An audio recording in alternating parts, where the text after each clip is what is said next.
আসসালামু আলাইকুম। এটিএন বাংলার সংবাদে সবাইকে স্বাগত জানাচ্ছি ফাতিহা শাফি। আর এবারে জানিয়ে দেব বিস্তারিত সংবাদ।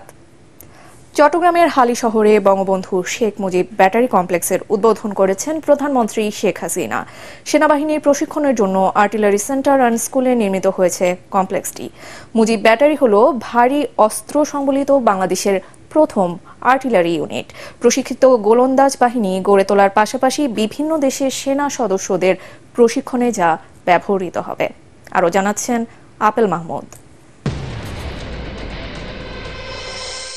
বাংলাদেশের মহান মুক্তিযুদ্ধের প্রাণপুরুষ জাতির পিতা বঙ্গবন্ধু শেখ মুজিবুর রহমান। বাংলাদেশের প্রথম আর্টিলারি ইউনিট বা ভারী অস্ত্র সংবলিত ইউনিট মুজিব ব্যাটারি মুক্তিযুদ্ধ চলাকালীন আগস্টের প্রথম সপ্তাহে গোলন্দাজ বাহিনীর ৮০ জন বাঙালি সদস্যকে নিয়ে গঠিত হয় এই বাহিনী। সেনাবাহিনীর গোলন্দাজ বাহিনীর স্মরণে চট্টগ্রামের হালি শহরে তৈরি করা হয় কমপ্লেক্সটি। মুজিব ব্যাটারির স্মারক ও ঐতিহ্য নতুন প্রজন্মের সামনে তুলে ধরতে আর্টিলারি সেন্টার ও স্কুলে নির্মিত শেখ মুজিব ব্যাটারি কমপ্লেক্সের উদ্বোধন করেন প্রধানমন্ত্রী শেখ হাসিনা। পরে নবনির্মিত এ কমপ্লেক্সে স্থাপিত আর্টিলারি জাদুঘর ঘুরে দেখেন সরকার প্রধান। সেখানে স্থাপিত জাতির পিতা বঙ্গবন্ধু শেখ মুজিবুর রহমানের প্রতিকৃতি, মুক্তিযুদ্ধে মুজিব ব্যাটারির প্রথম গোলাবর্ষণকারী কামান, আর্টিলারি রেজিমেন্টে ব্যবহৃত গোলাবারুদ ও গোলন্দাজ বাহিনীর অপারেশনের গৌরবময় ইতিহাস সম্পর্কেও অবগত হন তিনি। সেখানে সেনা সদস্যদের দরবারে অংশ নেন প্রধানমন্ত্রী শেখ হাসিনা। সেনাবাহিনীর সদস্যদের উদ্দেশ্যে দিক নির্দেশনামূলক বক্তব্য দেন তিনি। এ সময় তার সাথে ছিলেন সেনাবাহিনীর প্রধান জেনারেল এস.এম. শফিউদ্দিন আহমদ সহ বাহিনীর ঊর্ধ্বতন কর্মকর্তারা। Apple Mahmud, ATN Bangla. জলবায়ুর অস্বাভাবিক পরিবর্তনে প্রকৃতির রুদ্রমূর্তি আর নজিরবিহীন তাপপ্রবাহ নাতিশীতোষ্ণ বাংলাদেশকে বদলে দিয়েছে। মরুভূমির গরম এখন এদেশে। এপ্রিলের মাঝামাঝিতেই কোথাও কোথাও তাপমাত্রা ছুঁই ছুঁই করছে ৪৩ ডিগ্রি সেলসিয়াসে। মে জুনের কোনো সময় গিয়ে তা ৪৫ ছাড়াতে পারে বলে আশঙ্কা করছেন আবহাওয়াবিদরা। কিন্তু কেন হলো এই পরিস্থিতি? আগামীতে আর কি অপেক্ষা করছে? বিজ্ঞানী বিশেষজ্ঞদের সাথে কথা বলে তাই জানাচ্ছেন কেরামতুল্লাহ বিপ্লব।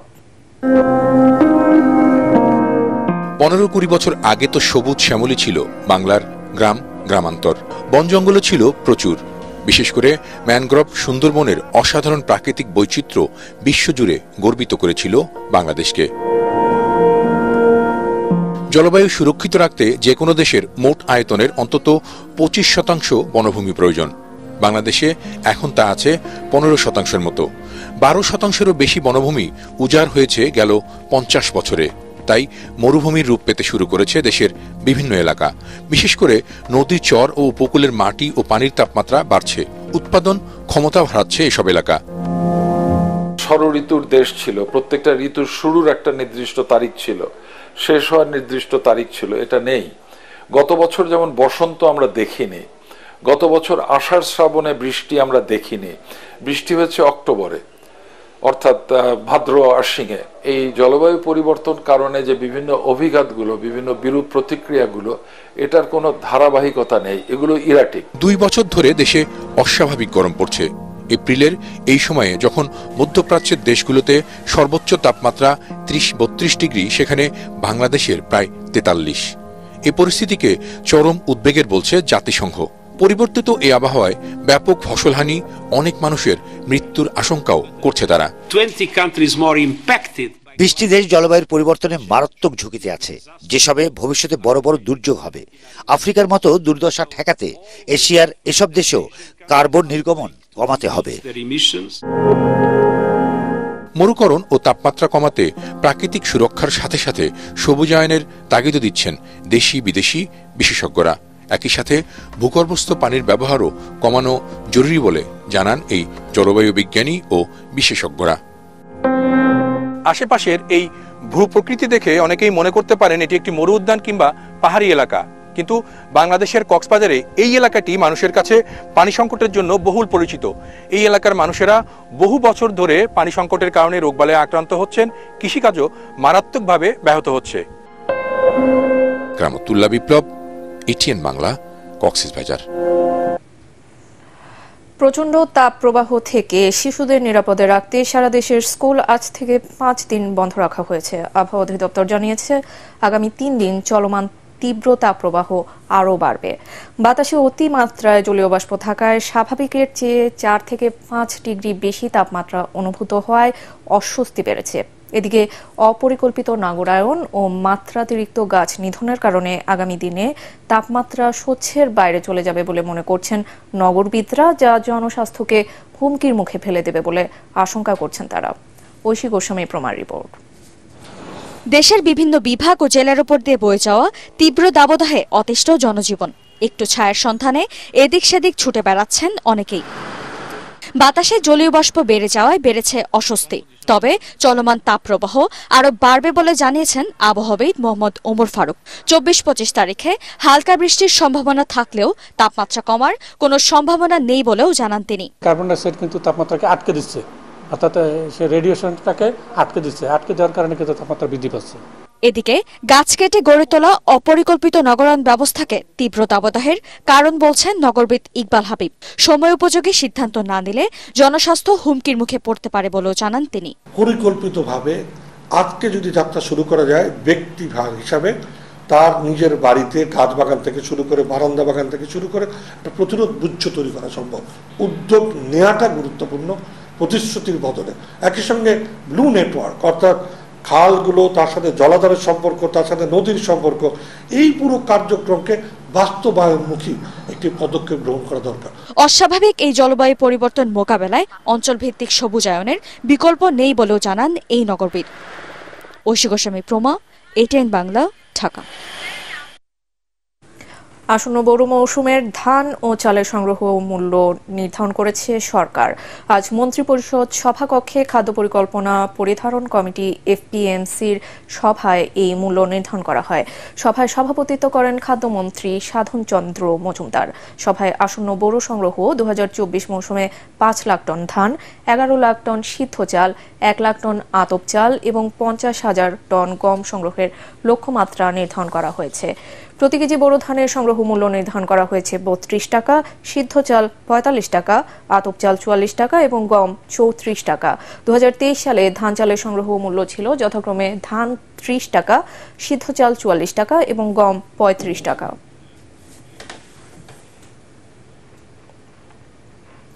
নওগাঁর মহাদেবপুরে গ্রামীণ রাস্তায় হাজার হাজার তাল গাছ রোপণ করে অনন্য দৃষ্টান্ত সৃষ্টি করেছেন ক্ষুদ্র নৃগোষ্ঠী সম্প্রদায়ের এক প্রতিবন্ধী রিকশা চালক।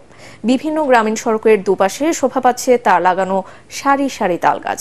পরিবেশ সুরক্ষায় যা দৃষ্টান্ত হয়েছে আশেপাশের এলাকায়। ভীম পাহান নামের ওই ব্যক্তি এখন রীতিমতো প্রসিদ্ধ সেখানে।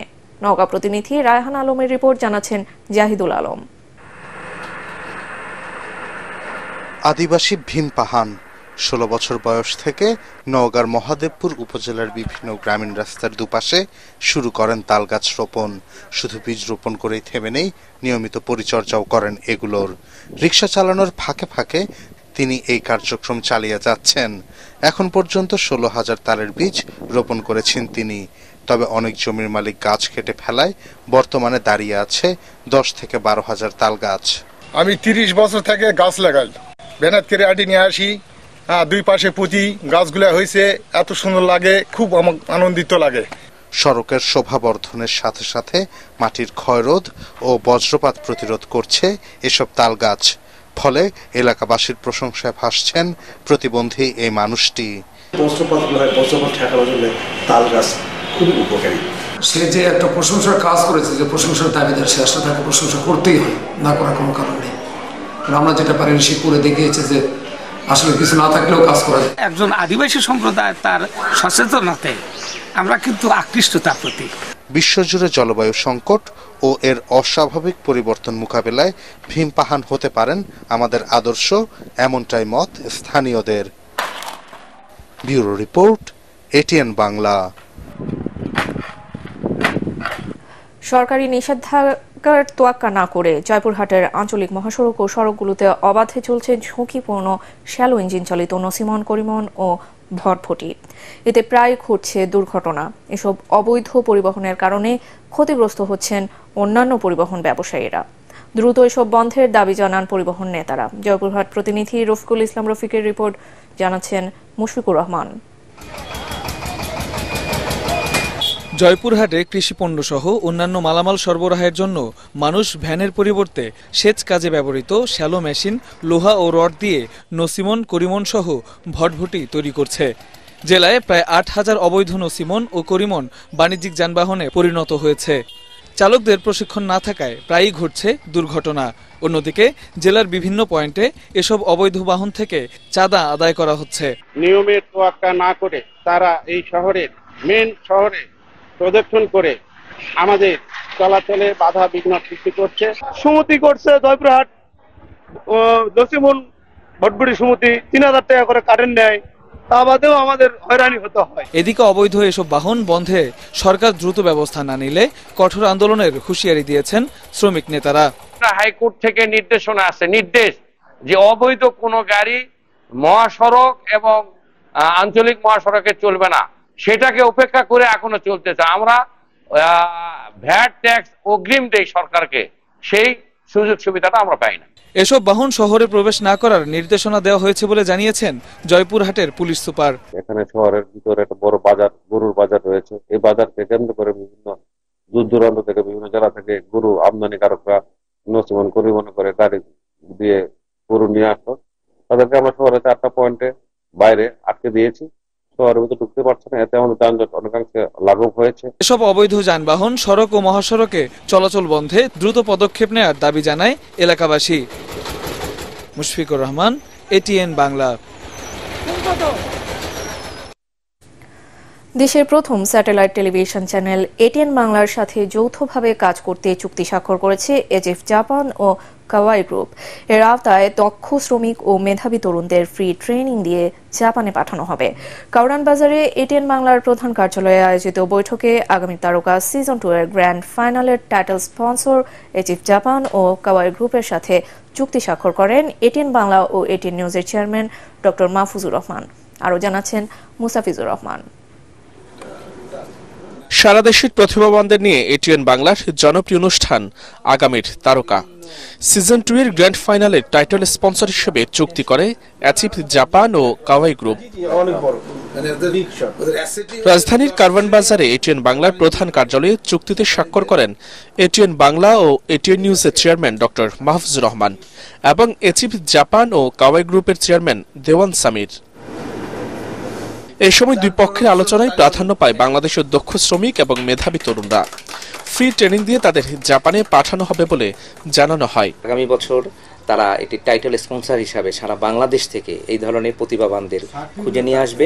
এতিম এবং যাদের এই ধরনের বিভিন্ন রকমের দক্ষতা আছে তাদেরকে তারা ফ্রি ট্রেনিং দিয়ে জাপানে তাদের কাজের একটি সুযোগ করে দেবে। এটিএন গ্রুপ একটি আমরা জানি যে সারা বিশ্বে একটা ভালো একটি গ্রুপ মিডিয়ার জগতে। আগামী রিয়েলিটি শো এর স্পন্সর হিসেবে অংশগ্রহণ নিতে পেরে আমরা আনন্দিত এবং গর্বিত।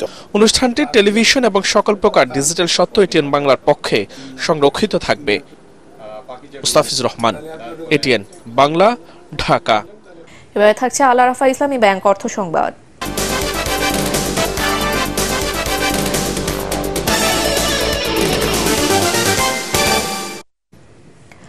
এবার পাগলা মসজিদের দান বাক্সে পাওয়া গেছে রেকর্ড 7,78,67,537 টাকা। টানা 18 ঘন্টা গণনা শেষে রাত 1:45টার দিকে জেলা প্রশাসন ও পাগলা মসজিদ কমিটির পরিচালনা কমিটি টাকার পরিমাণের বিষয়টি নিশ্চিত করেন। এবারও সিন্ধুকের নগদ টাকা ছাড়াও উল্লেখযোগ্য পরিমাণ বিদেশি মুদ্রা ও সোনা রূপার অলংকার পাওয়া গেছে। এর আগে শনিবার সকালে কিশোরগঞ্জের জেলা প্রশাসক ও পাগলা মসজিদ কমিটির সভাপতি মোহাম্মদ আবুল কালাম আজাদ এবং কিশোরগঞ্জের পুলিশ সুপার মোহাম্মদ রাসেল শেখের উপস্থিতিতে খোলা হয় মসজিদের 9টি দান বাক্স। পরে অতিরিক্ত জেলা ম্যাজিস্ট্রেটের কাজী মহুয়া মমতাজ সহ 6 জন নির্বাহী ম্যাজিস্ট্রেটের তত্ত্বাবধানে 70 জন ব্যাংক কর্মকর্তা কর্মচারী, পাগলা মসজিদ ও মাদ্রাসার 34 জন শিক্ষক ও 102 জন ছাত্র টাকা গণনা করেন। ভুল তথ্য বা মিস ইনফরমেশন গণতন্ত্র এবং উন্নয়নের জন্য বাধা। বিভিন্ন গোষ্ঠী তাদের স্বার্থ উদ্ধারের জন্য ইচ্ছাকৃতভাবে ভুল তথ্য ছড়ায়। Centre for Governance Studies CGS এর war against misinformation continues CMIB কে র্যাপ আপ শীর্ষক আলোচনায় একথা বলেন বক্তারা। রাজধানীর গুলশানে EMK সেন্টারে এই অনুষ্ঠানে ভুল তথ্যের প্রক্রিয়া এবং তা মোকাবেলায় চ্যালেঞ্জ নিয়ে আলোচনা করা হয়। এতে উপস্থিত ছিলেন মার্কিন দূতাবাসের public affairs counsellor Stephen Ibeli, CGS এর নির্বাহী পরিচালক জিল্লুর রহমান। এ পর্যায়ে থাকছে পার্টেক্স খেলার খবর।